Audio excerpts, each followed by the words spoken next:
حضرت سعد بن عبادہ رضی اللہ تعالیٰ عنہ انہیں حضور نے پرچم دیا اور وہ تحریک ایک فتح ہو رہی ہے تو اس جوش میں انہوں نے کہا کہ الیوم یوم الملحمہ، آج تو انتقام لینے کا دن ہے۔ بہت سے زخم تھے جو انہیں یاد آ رہے ہوں گے، ہمارے سینوں پر پتھر رکھ کے توڑے جاتے تھے، ہمیں گرم ریت پہ لٹایا جاتا تھا، بھوکا پیاسا رکھا جاتا تھا، کیا کچھ نہیں ہوا مسلمانوں کے ساتھ، اتنی جنگیں ہوئی، اتنی شہادتیں ہوئی، سب کچھ، آج تو بس انتقام لینے کا دن ہے۔ اور اس وقت حضور نبی پاک صلی اللہ علیہ وآلہ وسلم نے ان سے علم لیا، اور جہاں تک ہماری کتابوں میں تعلق ہے تو اسے علم دیا جیسے خیبر میں دیا تھا، دست حیدر کرار علی ابن ابی طالب علیہ السلام کو۔ اور پھر جب وہ چلے تو چونکہ وہ لسان اللہ الناطق اتنے فصیح و بلیغ ہیں کہ انہوں نے فقط ایک حرف بدلا اس کا، ملحمہ کے بجائے مرحمہ، لام کو رے کیا اور وزن وہی رکھا کہ الیوم یوم المرحمہ، آج انتقام لینے کا دن نہیں ہے، آج تو رحم کرنے کا دن ہے۔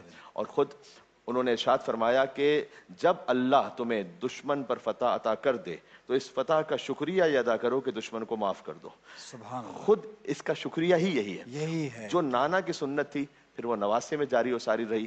امام حسین علیہ السلام نے بھی حر کو معاف کیا جب وہ معافی مانگنے کے لیے آیا۔ تو دیکھیں جو سلسلہ تھا نا اہل بیت علیہ السلام کا اور حضور مکرم صلی اللہ علیہ وسلم کا، اس میں اہم ترین بات یہ ہے کہ آپ دل کو بڑا رکھ کے کسی کو معاف کرنے والے جب بن جاتے ہیں نا تو آپ جاہل کو نہیں مارتے، جہالت کو ختم کر دیتے ہیں۔ جب جہالت ختم ہو جاتی ہے تو خود بخود آپ علم کی روشنی کو بکھیر دیتے ہیں اور اسے انسپائر کر دیتے ہیں اپنے کردار کے ذریعے سے۔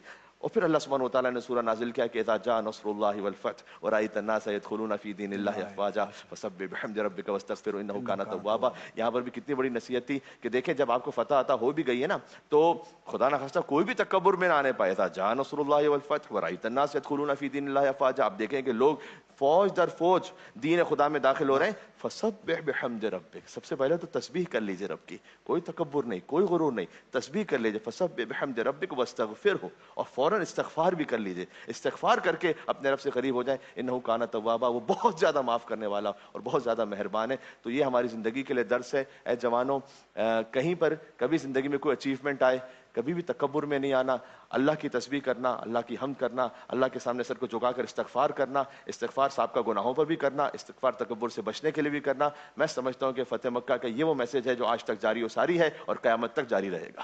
بہت خوب انداز، بہت خوب بات، ماشاءاللہ۔